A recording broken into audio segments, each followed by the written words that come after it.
Zwischen 1939 und 1945 bekämpften sich die am Zweiten Weltkrieg beteiligten Nationen in den Lufträumen über Europa und dem Pazifischen Ozean in einem tödlichen Wettkampf. Es ging um die Eroberung der Luftherrschaft. Nur wer sie innehatte, konnte auf den Sieg hoffen.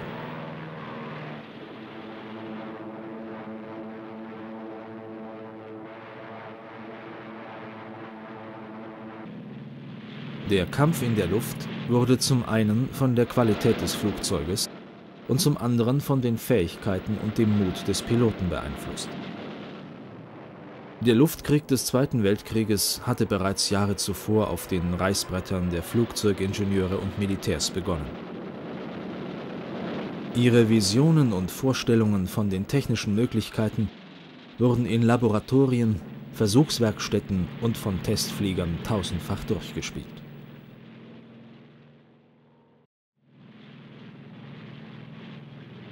Sommer 1940. Das Deutsche Reich befindet sich in einer entscheidenden Phase des Krieges mit Großbritannien. Die politischen Spannungen zwischen Japan und den USA nehmen ständig zu. Die Ausweitung der Konflikte zum Weltkrieg steht bevor.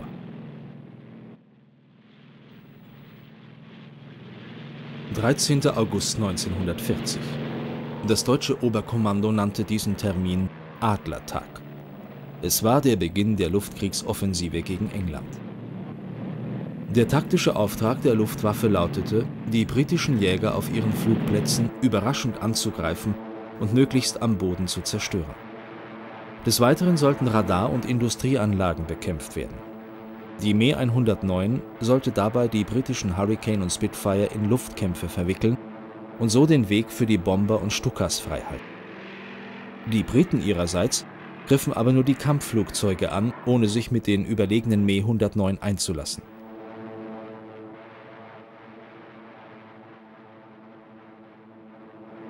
Am 15. August um 11 Uhr erfassen die britischen Radarstationen einen anfliegenden deutschen Kampfverband über dem Ärmelkanal. Nur 30 Minuten später überqueren Stukas in Begleitung von Me 109 die Küste von Dover. Gleichzeitig dringen aus der deutschen Bucht kommend 3 große Verbände deutscher Kampfflugzeuge in den britischen Luftraum ein. Aus dem Gebiet der dänischen Inseln kommt zusätzlich ein Verband Ju-88 ohne Begleitschutz. Dies war der Beginn der Luftschlacht um England.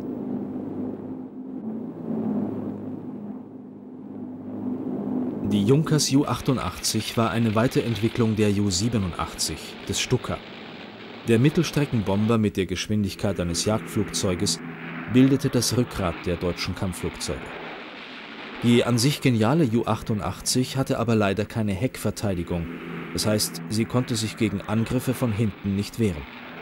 Das machte der Maschine im Kampf mit schnellen Jägern schwer zu schaffen und gefährdete die Ju-88 bei Einsätzen ohne eigenen Begleitschutz.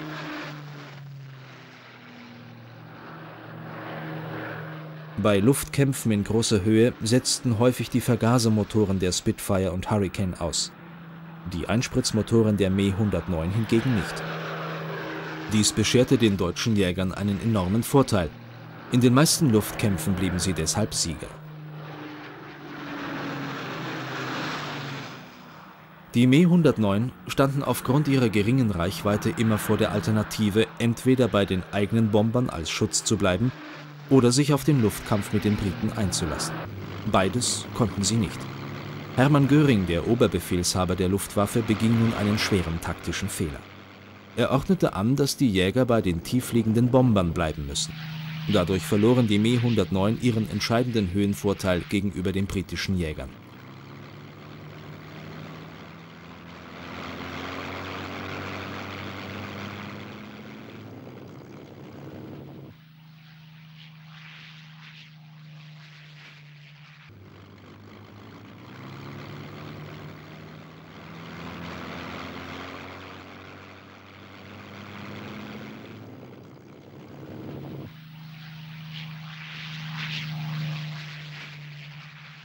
Während der Luftschlacht um England hatte die Royal Air Force einen entscheidenden Vorteil.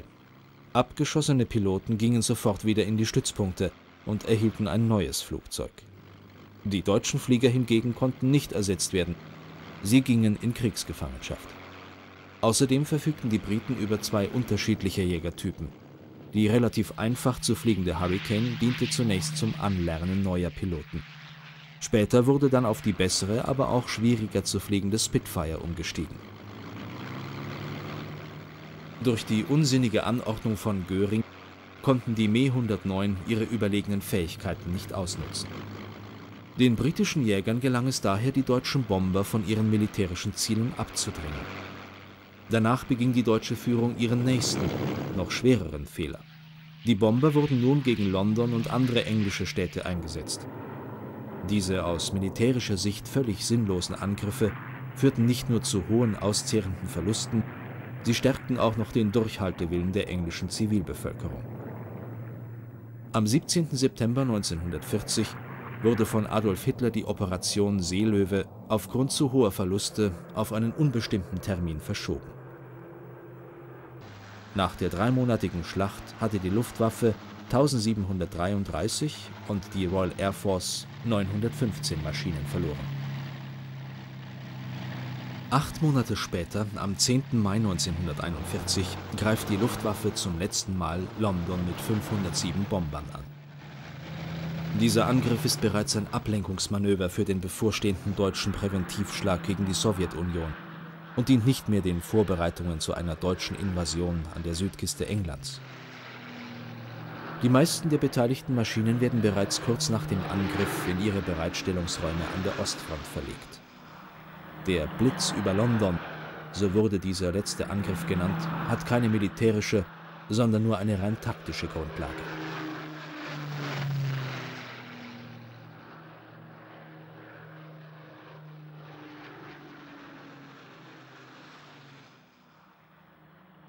(1941) Die Interessenskonflikte zwischen den USA und Japan erreichen eine bedrohliche Dimension. Hawaii, 7. Dezember 1941. In den Morgenstunden beginnt der japanische Angriff gegen Pearl Harbor. Für die Stützpunktbesatzung kommt der Angriff vollkommen überraschend. Der amerikanische Präsident Roosevelt hingegen war über den bevorstehenden Angriff bereits am 4. Dezember durch Churchill informiert worden, hatte es aber unterlassen, Pearl Harbor über das Auslaufen der japanischen Trägerflotte zu unterrichten. Der japanische Angriff brachte nicht den gewünschten Erfolg. Weder die wichtigen Reparaturwerkstätten, noch die großen Trockendocks, noch die Öltanks mit 535 Millionen Liter Treiböl konnten von den japanischen Kampfflugzeugen vernichtet werden. Insgesamt war Pearl Harbor für die Japaner mehr ein Fehlschlag als ein Sieg. In den ersten Wochen des Krieges überrannten die japanischen Streitkräfte alles, was sich ihnen in den Weg stellte. Ihre Armeen waren kampferprobt, ihre Flotte stark und ihre Luftwaffe hatte ein exzellentes Jagdflugzeug, den legendären Mitsubishi A6M, auch Zero-Jäger genannt. 4 Jahre zuvor, bereits 1937, als die japanischen Bomber immer tiefer in China eindrangen, verlangte die kaiserlich-japanische Marine einen neuen Langstreckenbegleitjäger. Die Mitsubishi A6M Zero wurde aus einer neuen leichten Aluminiumlegierung gebaut. Die Leistungen des neuen Jägers waren so überzeugend, dass die Marine gleich große Stückzahlen der Zero anforderte. Der neue Jäger war ein technisches Wunderwerk. Er war als erstes Trägerflugzeug auch den landgestützten Jagdflugzeugen aller anderen Nationen überlegen.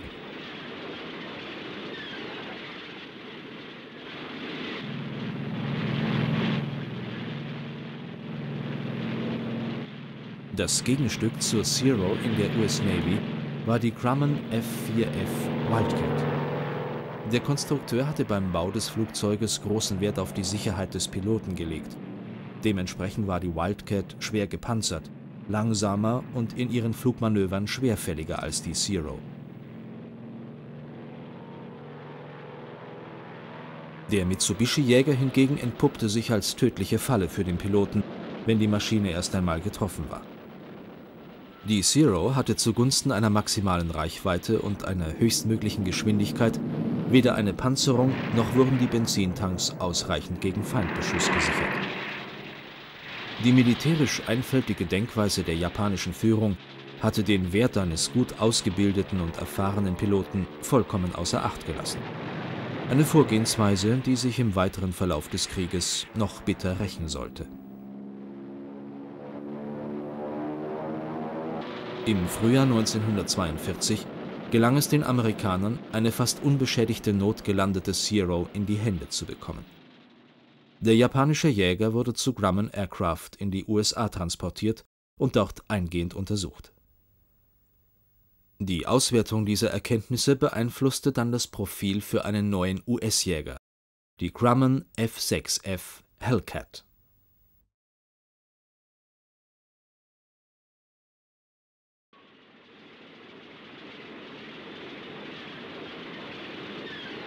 Die erste serienmäßige Hellcat flog am 4. Oktober 1942.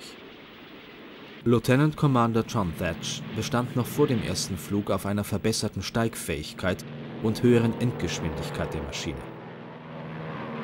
Die Hellcat erhielt daraufhin einen 2000 PS starken Motor, um die neuen Vorgaben realisieren zu können. Die Höchstgeschwindigkeit lag nun bei 612 Kilometer in 7130 Metern Höhe.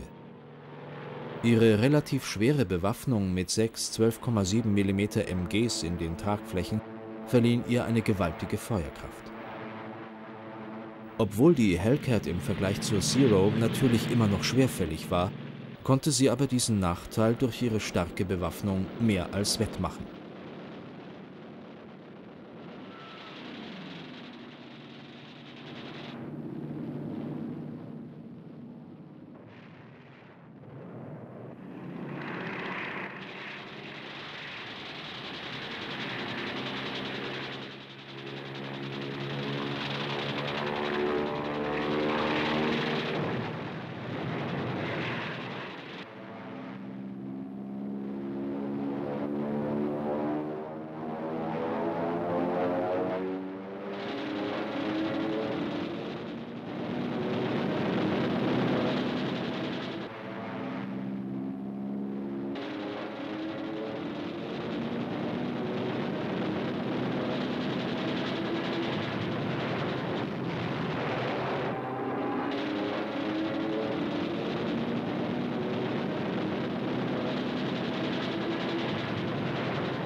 Seit 1942 verfügte die deutsche Luftwaffe über einen neuen revolutionären Jäger, die Focke-Wulf 190. Die von Professor Kurt Tank entworfene Maschine ist einfach gebaut, leicht, aber trotzdem gut gepanzert und schön proportioniert. Die Tragflächen konnten Druckkräfte aushalten, bei denen andere Flugzeuge auseinandergebrochen wären. Ihre Höchstgeschwindigkeit von 685 Kilometern ermöglichte der 190 sowohl der Spitfire wie auch der Thunderbolt einfach davonzufliegen.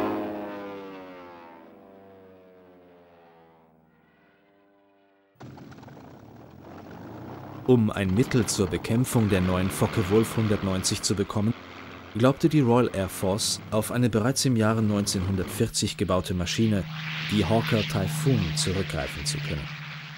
Obwohl das Flugwerk strukturelle Probleme aufwies, wurden insgesamt 3330 Maschinen in Dienst gestellt.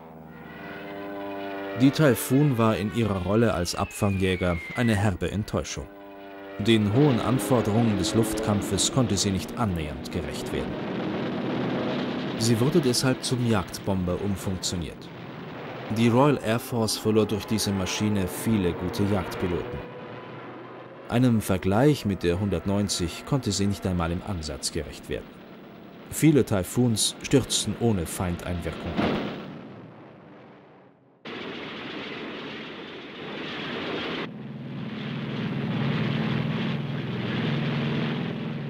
In mittleren Höhen erreicht das Flugzeug 664 Kilometer Höchstgeschwindigkeit und lässt sich dabei sehr leicht manövrieren.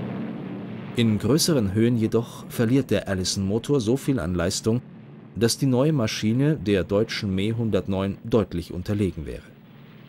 Die Briten kauften den Jäger trotzdem, setzen ihn aber zunächst nur als Fotoaufklärer und Sturzkampfbomber ein.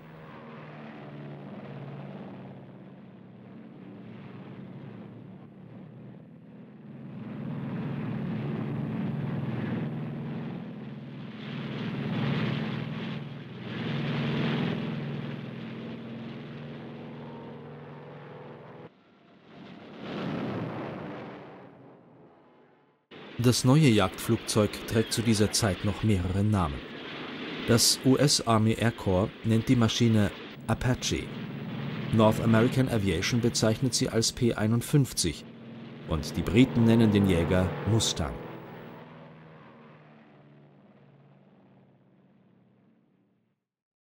Die nun als Mustang P-51B bezeichnete Maschine erreicht in großer Höhe eine Höchstgeschwindigkeit von 703 Kilometer.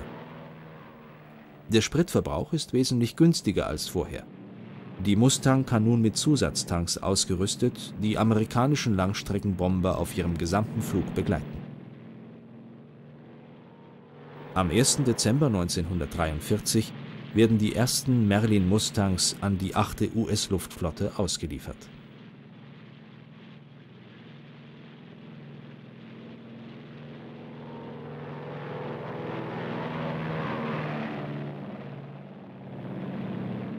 Im März 1944 begleiten Mustang-Jäger erstmals amerikanische Bomber bis über die Reichshauptstadt Berlin und zurück.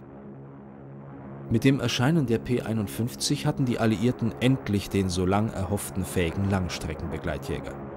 Nun konnten sie zum Leidwesen der Deutschen endlich ihre Bomberflotten gegen feindliche Jäger wirkungsvoll schützen.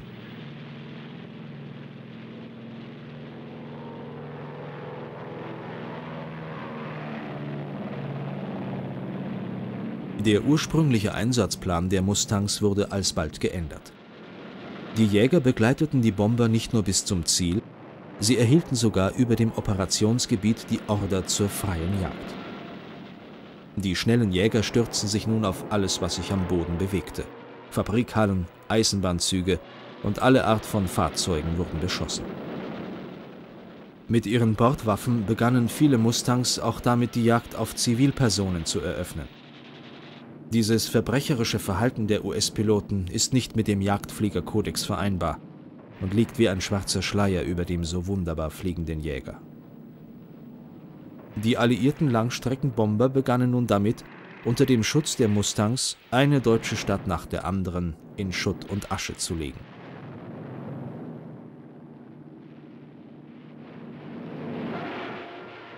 Vor Beginn der alliierten Invasion in der Normandie griffen P-51 in großen Scharen deutsche Flugplätze an und zerstörten dabei immer wieder Teile der Luftwaffe.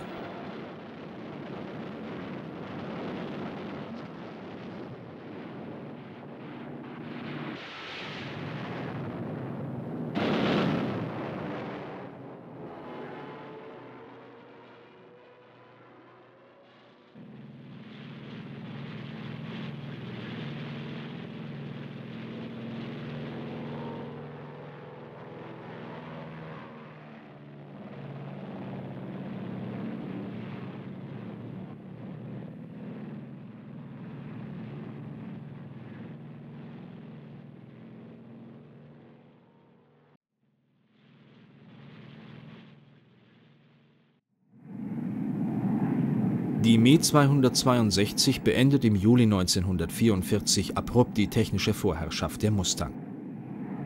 Ihre Geschwindigkeit von 870 Kilometern ließ den neuen Düsenjäger wie einen Pfeil über den Himmel schießen.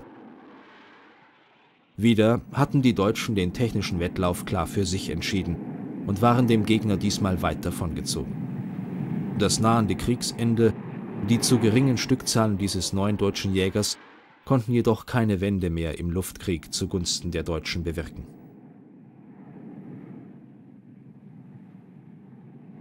Der akute Treibstoffmangel, unter dem die Luftwaffe ab Januar 1945 zu leiden hatte, machte Starts oft unmöglich. Viele Maschinen wurden daher am Boden das Opfer feindlicher Tieffliegerangriffe. Im Frühjahr 1945 konnte die Luftwaffe den hoffnungslos an Zahl überlegenen Gegner nichts mehr entgegensetzen.